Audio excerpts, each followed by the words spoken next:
I love Israel.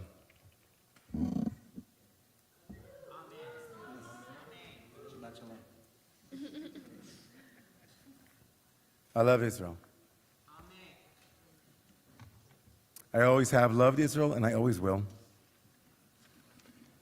And being together with a group of Romamu members in Israel last week and the week before was very powerful and transformative for me.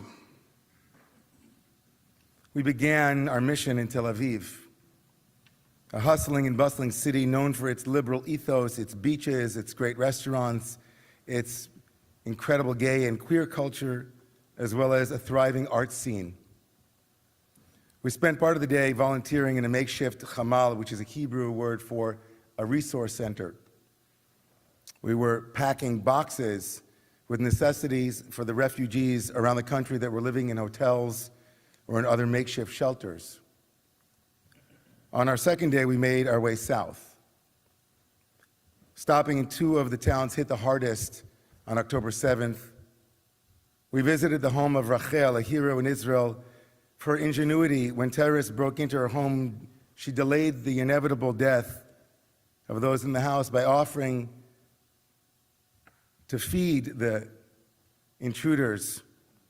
All the while, she was secretly signaling to commandos, including her own son, who were outside of the house, telling them where the terrorists were, until she was finally liberated. And for her heroism, she's become quite a cause célèbre in Israel. And so we went to see her house. And as we stood in her house, a woman was standing next door named Ilana, and she saw our friend Mark, who was on the phone with Karen, and said, "Come over, I want to tell you my story." And so we all stood around as a woman who didn't speak any English began to tell us her story of what she saw on that day, on October 7th, as she watched as her neighbors were killed, as policemen who hurried to the scene were killed, how courageous other policemen came to take their bodies away, lest they be taken by the terrorists. And from that moment, we then made our way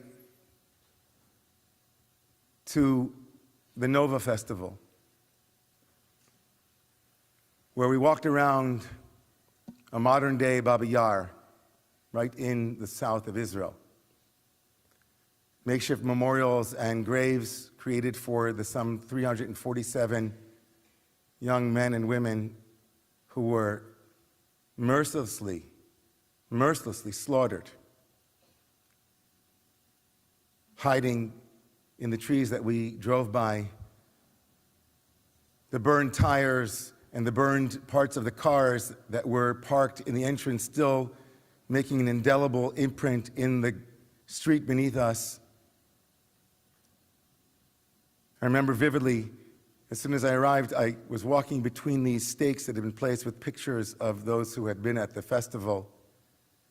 And as I was weaving my way, I stopped at the sight of one lone guitar player crouched in front of a picture that looked incredibly similar to his own face, his brother. And he was in a trance playing the guitar, serenading his younger brother.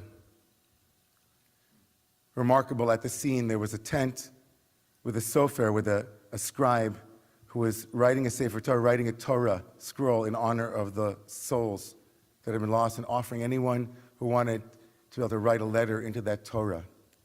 It's the holiest imaginable Torah you could possibly envision.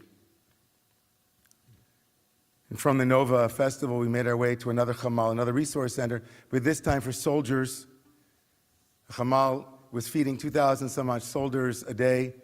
The soldiers were coming in for a hot meal, or just for some music, or just for, some games, maybe some warm socks. And we happened to be talking to three amazing chayalot, amazing women soldiers, Shiran and Hodaya, and I think it was Evgenia, or it was Ilana. It was amazing. It was like someone from the Ukraine originally, and full of smiles and warmth, telling us how excited they were to be serving. And on our fourth day, we made our way back to, on our third day rather, we made our way back to Jerusalem. We met with a remarkable NGO that is feeding Jerusalemites and others from extra food left over at restaurants and so on, Matzidei Mazon. And then on Shabbat afternoon, maybe the most challenging part of the trip, we made our way to East Jerusalem to meet a theater group, an art center that puts on programs with Palestinians and Israelis to listen to their story, how they're dealing with the aftermath of October 7th. Each and every one of these experiences was absolutely memorable and imprinted on my soul. But you know, so much happens in Israel, not in the locations that everybody goes to, but on the way to those locations, in cabs.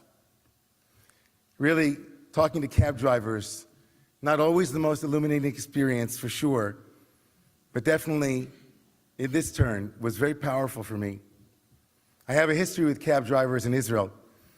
On my first trip there in 1982 for my bar mitzvah, my family had hired a cab driver whose name was Shem Tov. Shem Tov was like classic Israeli. It's like somebody, you know, probably in his 40s, had a hard belly and a lot of opinions. And I was a young kid who was just so excited to be on my first trip to Israel. And Shem Tov and I bonded, and he bonded with my family. He invited us to his home. We had lunch in Shem Tov's home. I remember it vividly. So on my way to the airport this past Wednesday morning in Israel, my cab driver was named Uri. Uri was a 37-year-old Iraqi, descended Israeli. And Uri struck me as a very articulate and very astute observer of everything that had been going on. He told me about where he was on October 7th day, what he was thinking. And then he casually told me, this guy playing the radio, that he had just been released from Gaza just a couple of days before. He had spent 3 months in Gaza, and he was now back in his regular life. But he said to me, I've already received orders to return to the army in May for what might be an even bigger war. Uri then told me that he has 2 young daughters. I asked him whether going back scared him, and he said, of course it does. Betach, betach. I have 2 young girls, he said. But who else will fight for us, he asked.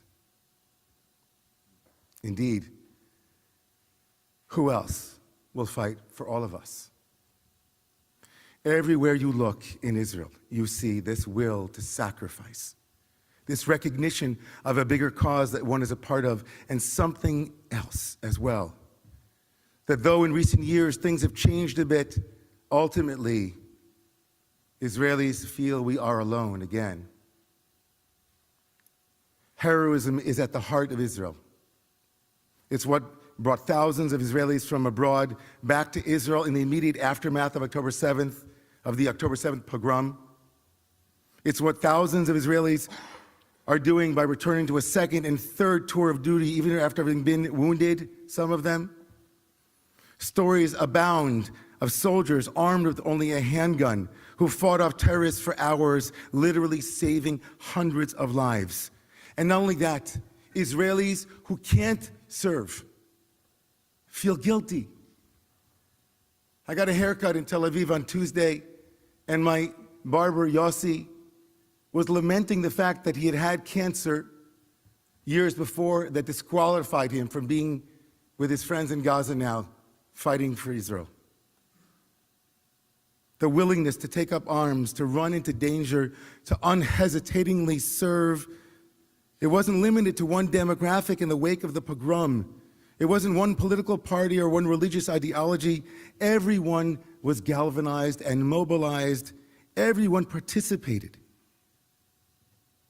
Muslims, Christians, Arabs, Jews, everyone in the diverse, dynamic democracy that is in Israel, all of them wanted to help out. It's true that in the months preceding October 7th, Israeli society and world Jewry had been on the edge. Murmurings of civil war, of intra-tribal conflict were being discussed everywhere. Even though the majority of Israel, 57%, was in favor of some kind of reform, the path taken by the government had clearly brought Israel to the brink. Perhaps not since the months preceding Yitzhak Rabin's assassination had I and many others experienced such an extreme war for the soul of the country. But October 7th changed everything.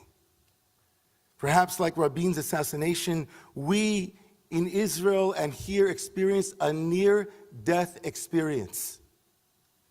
Dr. Micha Goodman, a great intellectual in Israel, has framed it that way. Micha explained that the first generation of Israelis knew what it was like to not have an Israel.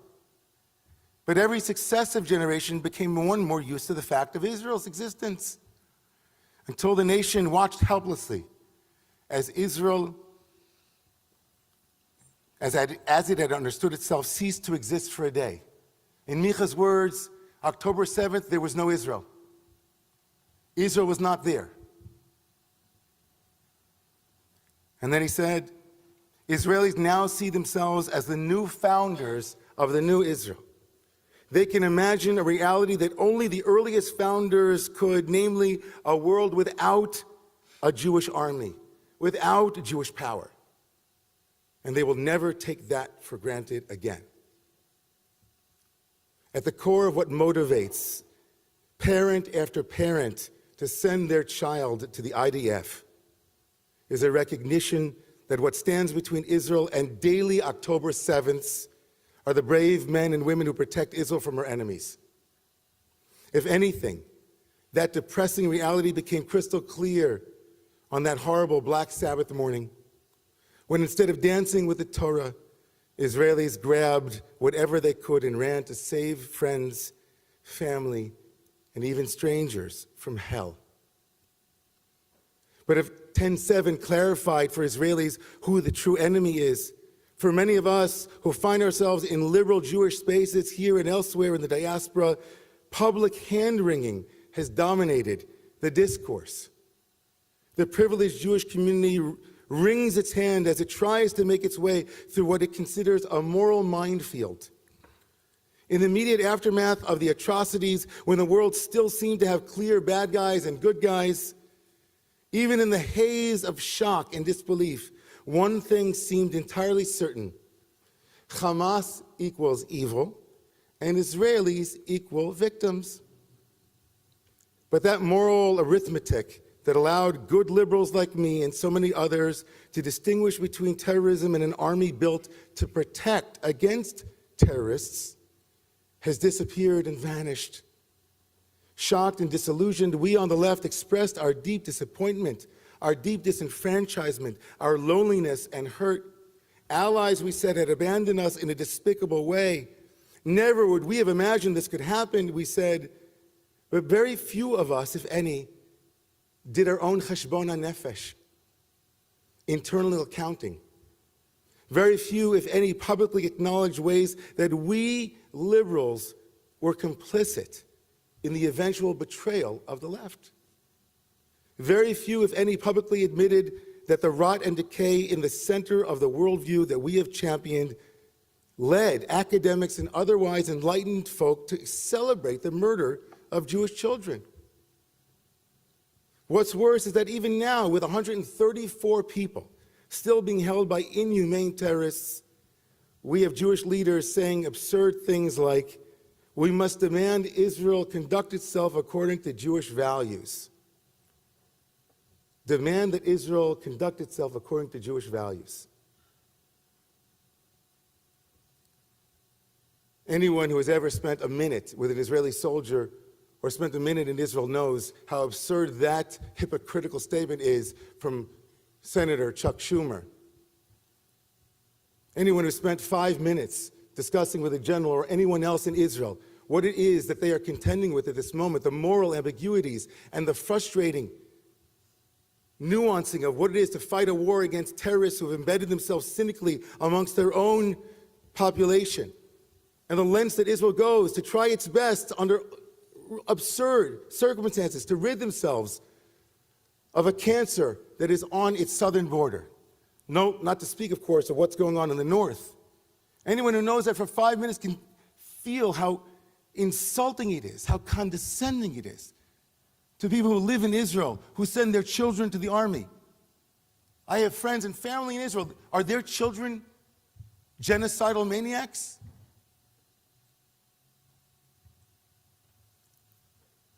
This ideology is so all-pervasive and so insidious and so dangerous. Even rabbinic scholars and rabbinic leaders in our communities have bought into it. The language of genocide, the language of ethnic cleansing. A dear, dear rabbinic friend, someone I love dearly, who sends out missives that I just can't read because they hurt me so much, but I read them just to know what he's thinking. He wrote this today that I received in an email. Most Jews of the world will use the Mass of the holiday, this coming Purim, tomorrow night, to cover over their moral failures and their cowardice, to stand up to the forces of Haman when they arose from within our own ranks. What? What? All we needed to know about the current pathology in the West visited us on those fateful days in October. We should all be extremely suspicious of the West's moral calculations in this regard. What became obvious to many of us in the aftermath of October 7th is this. Israel's survival is an existential requirement for the Jewish people. And therefore, although Israeli soldiers heroically fight our enemies far away, they are also fighting for us right here on the Upper West Side. When we visited the South, we stopped off to get some food at the home of a woman named Ossie. Ossie, 54-year-old mother of 3 boys who loves to cook delicious Moroccan food. We got together in her home. Her hospitality was monumental. Then she came to speak with us and tell us about what life was like for her during that fateful day, and told us that one of her children had just come back from Gaza. And then she said something remarkable to the group. She said, I don't know what you guys are doing here. I mean, I'm thankful, but I'm really sure, I don't get it. So I said to her, Ossie, allow me, if I may, to tell you that I live on the Upper West Side of Manhattan. I'm a privileged Jew in America. And I also have 3 boys like you. And if I were living here, my 3 boys would be defending the Jewish people, putting their lives at risk, just like yours. I don't know what it's like for you and for all of our Israeli brothers and sisters to be okay with the knowing that in 3 months they'll be back on the front lines again with 2 daughters at home, wondering if they're going to come home.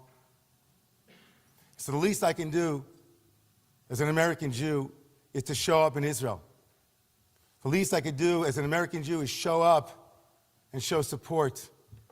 So thank you for feeding us with your delicious Moroccan food. But we owe you a debt of gratitude that we will never be able to repay. Israel has become the new excuse for hating Jews. The war in Gaza is not ethnic cleansing, and it's not genocide. It isn't a clandestine land grab by the ultra-Orthodox members of the ruling government.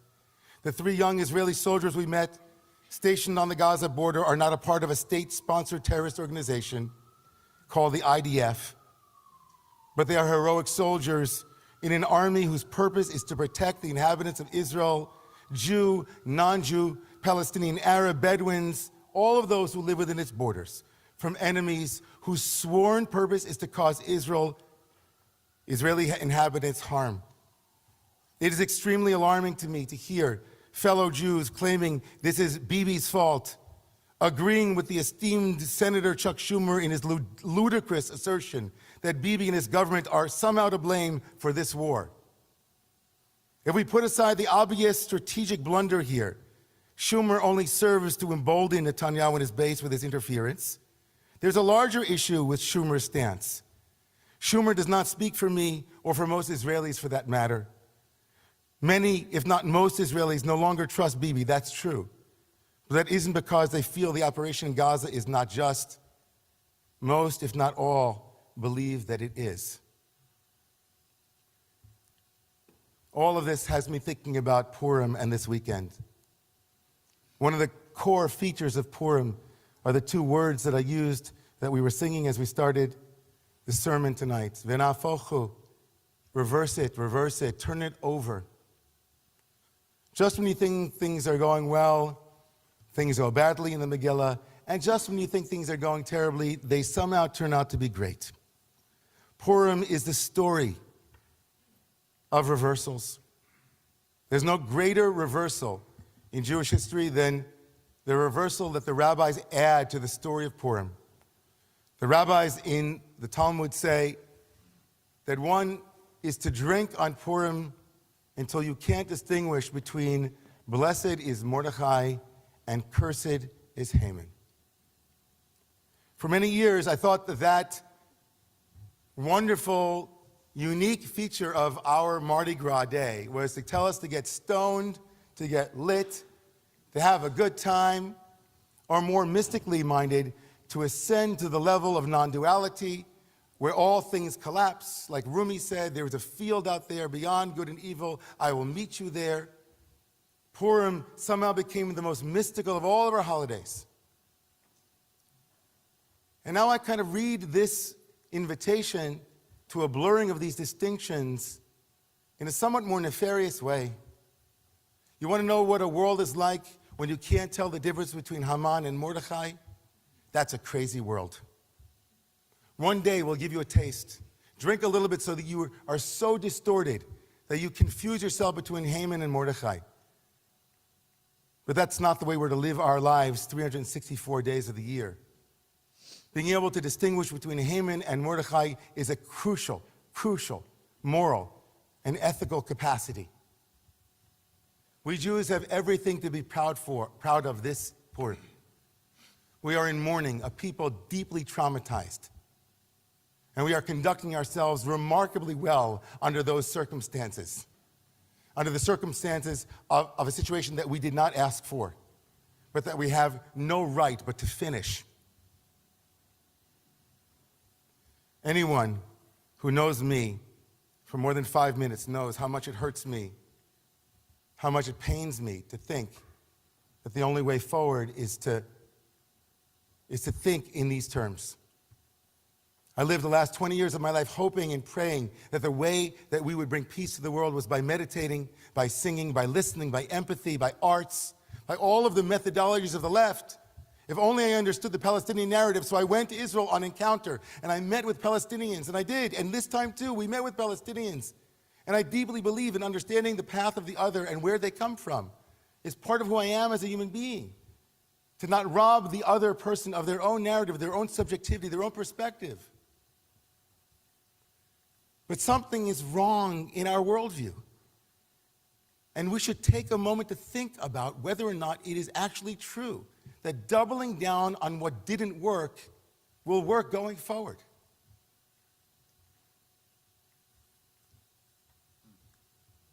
Israelis thinking to themselves, wondering how they are to rejoice on Purim this year, come to their rabbis and others and have asked them questions like I've received too, which is, how do we do it this year? How do we make merry after the last 5.5 months? And I received a prayer that moved me deeply. It was penned by the daughter of the late, great Rabbi Aaron Lichtenstein.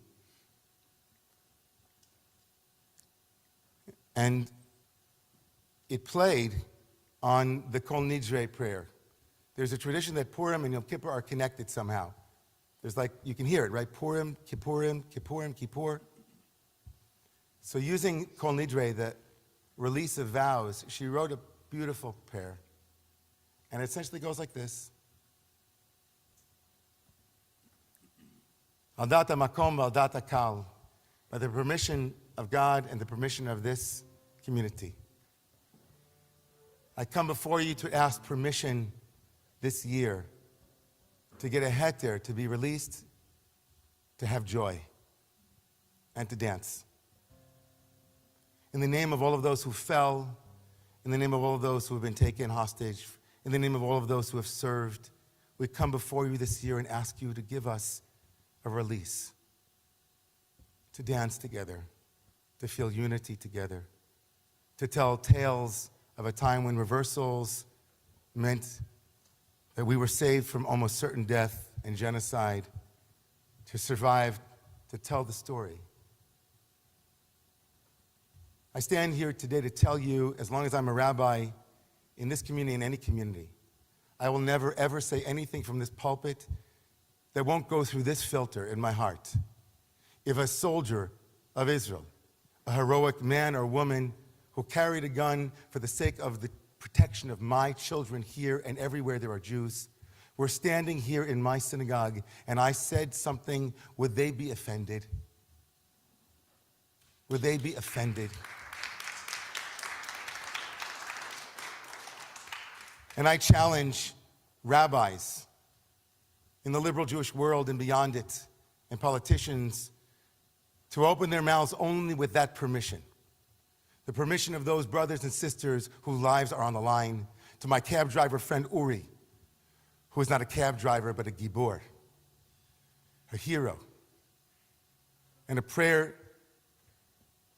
that with his permission and with the permission of all others, that this Purim, tomorrow night, we dance and sing, we make merry.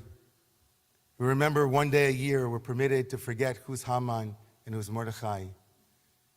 And then we get back to work, making this planet a safe place for our people, and eventually a safe place for all people. May God bless us and bless the state of Israel and all of its heroic soldiers.